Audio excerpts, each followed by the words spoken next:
What's up, guys? Captain Coin Collector here. I got a box of nickels today. First time hunting in a while. So let's open up the box and see what we got. This is episode 9 of the Nickel Hunt and Fill.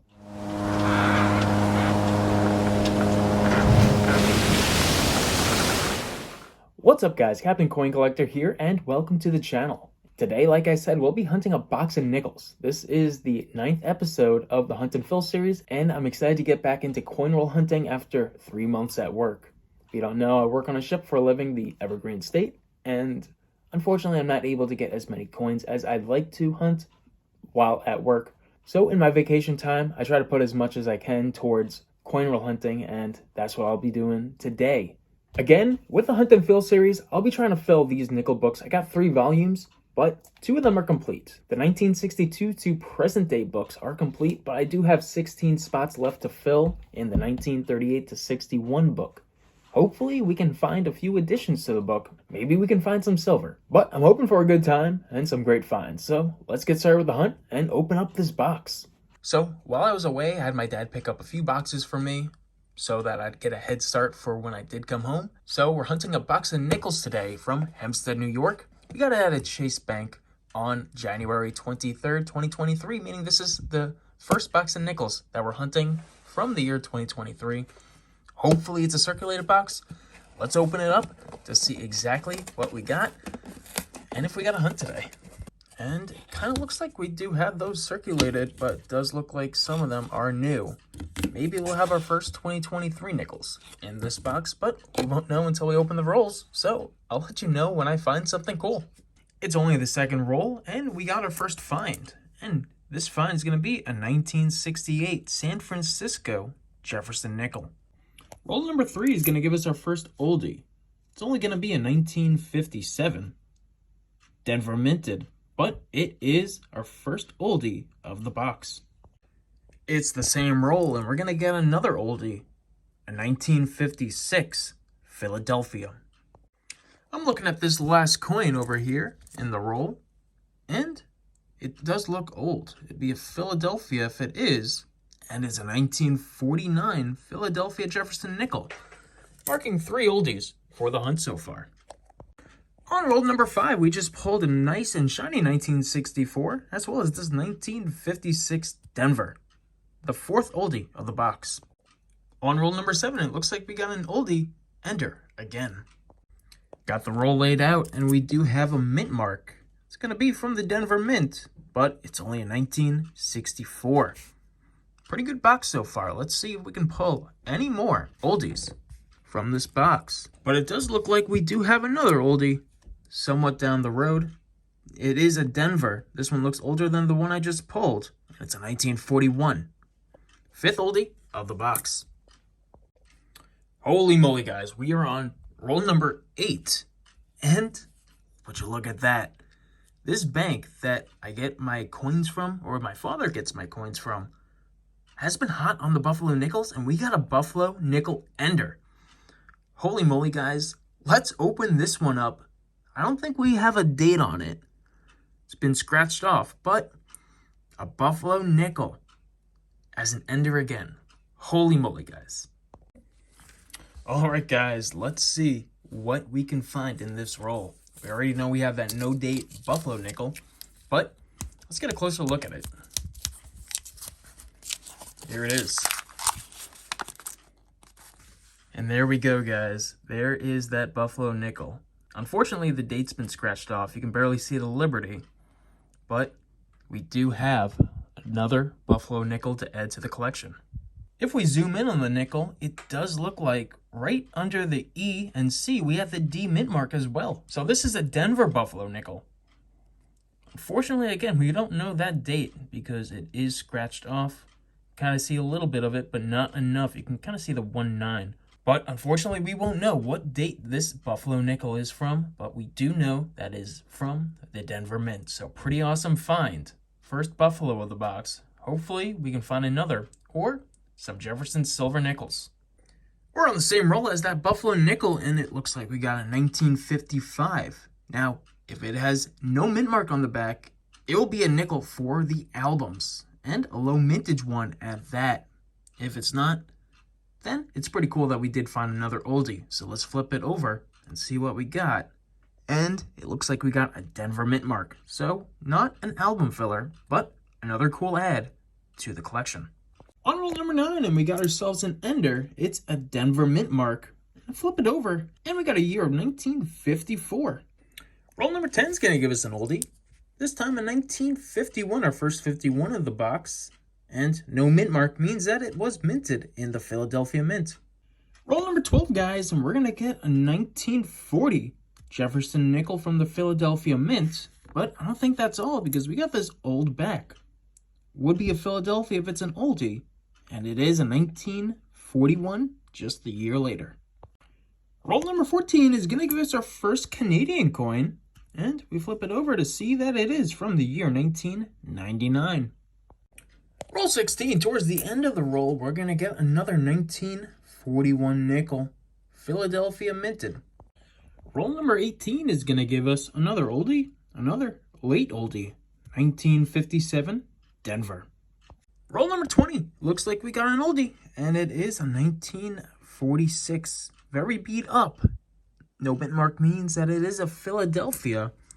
Roll number 21, we got ourselves a nice and shiny 1956 from the Denver Mint. The next coin, I just flipped it over and happens to be a 1968S. But that's not the reason why I bring you in. It's another oldie, a 1940 Philadelphia. On roll number 25, and we got ourselves an oldie, Philadelphia minted 1953. Awesome find. We're only about halfway through the box, and we found our 20th oldie, meaning that this could potentially be a record number of oldies for one box. Got ourselves a 1949 here from the Philadelphia Mint.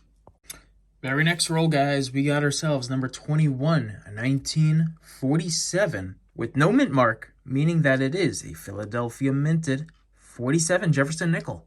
All right, guys, we are on roll number 30 right now, and I saw this one. I knew it was going to be old, but I didn't know how old it would be. We got ourselves a 1939, first 1930s of the box. Unfortunately, not the oldest, since we did find a Buffalo.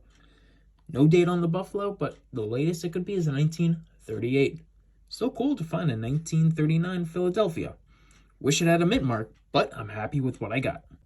Roll 31 is going to give us another 1949. This time, a mint mark on the back, the letter D standing for Denver.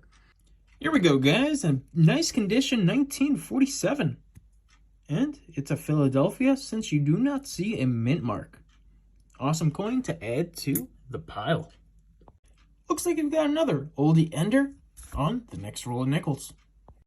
After opening it up, I can confirm that it is a 1956 oldie that we'll put to the stack. All right, guys, we're on roll number 33, and we got another S mint mark. I've been finding a lot of them. This is number 10. The record for a box is 11 San Franciscos. We're potentially closing in on that record with 17 rolls to go, as well as 31 oldies is the record, and we're already up to 25. So possible records to be broken, and we still got a bunch of nickels to go. Roll number 35, and we got our second 1939 of the box, but it is also another Philadelphia. D or an S would be great, but the Philadelphia 1939 is a cool coin to find.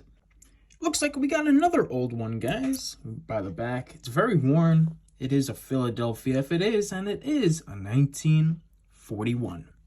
All right, guys, we laid out roll number 38, and I really didn't think much of it. I saw this edge over here, thought we had something, ended up just being a 1999. But I'm looking closely at the roll, and you can see that 5 cents, meaning that we got a Buffalo nickel in this roll of nickels. This is the second Buffalo that we've pulled from this box so far. It's going to be a Philadelphia since you don't see a mint mark underneath the E and C, but maybe we got a date. And that date you can just barely see. But it does say 1925, and this is our first dated Buffalo nickel that we found in a while. Very happy to find another one of these coins in the box. Holy moly, guys. Holy cow. Incredible find in this box of nickels. We're on the same roll as the Buffalo, and it looks like we got another oldie.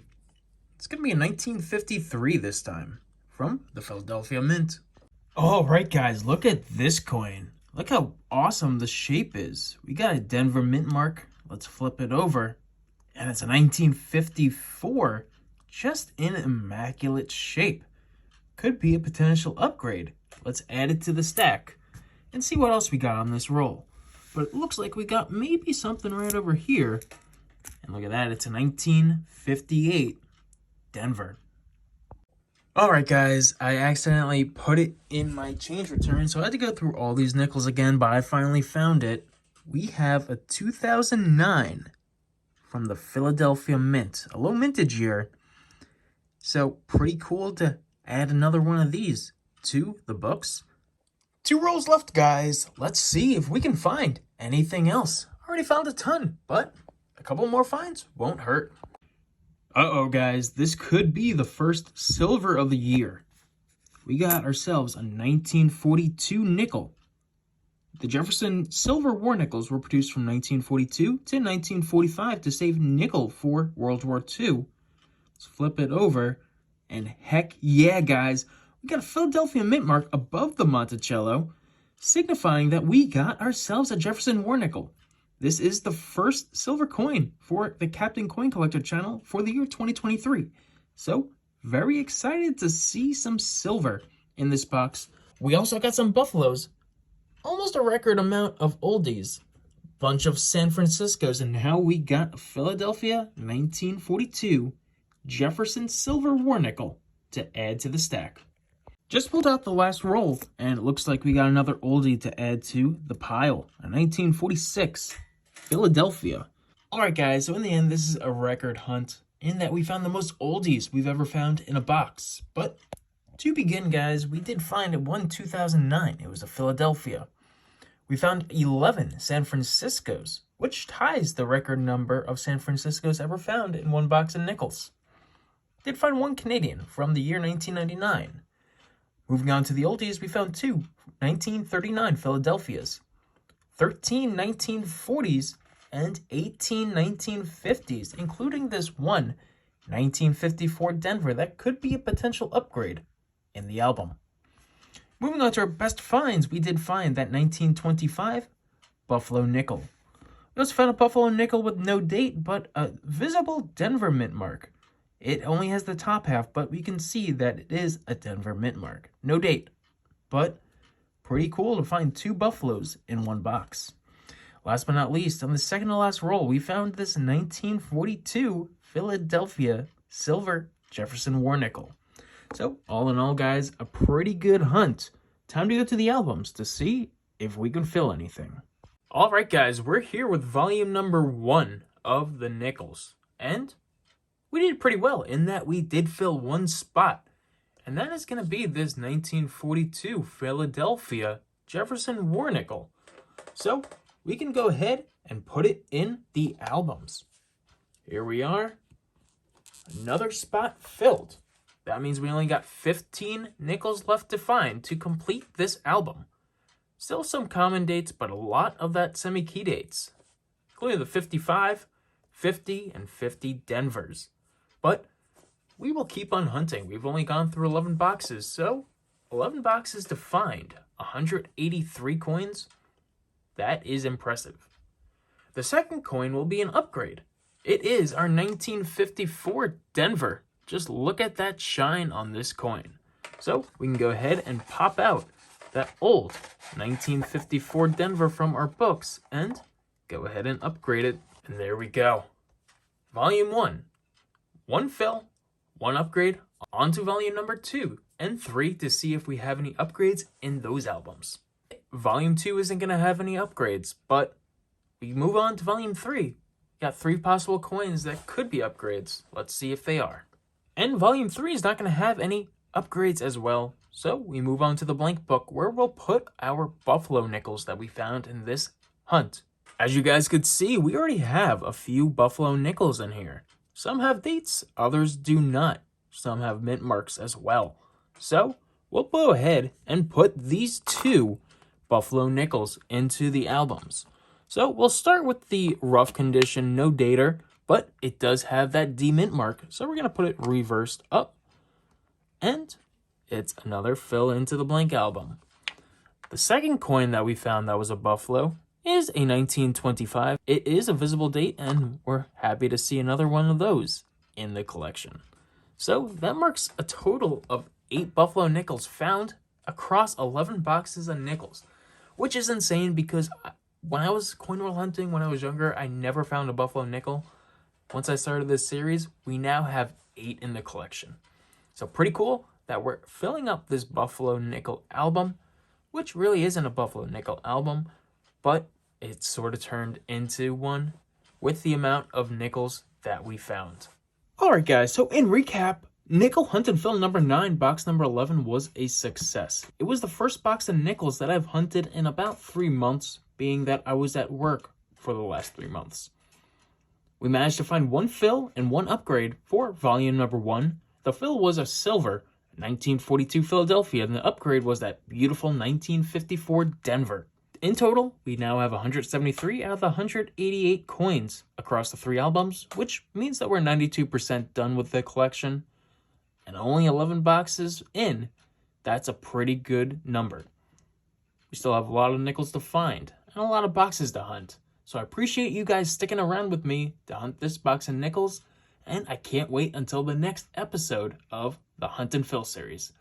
As always, guys, this is Captain Coin Collector signing off, wishing you guys luck in your hunts. Have a great day, and as always, happy hunting.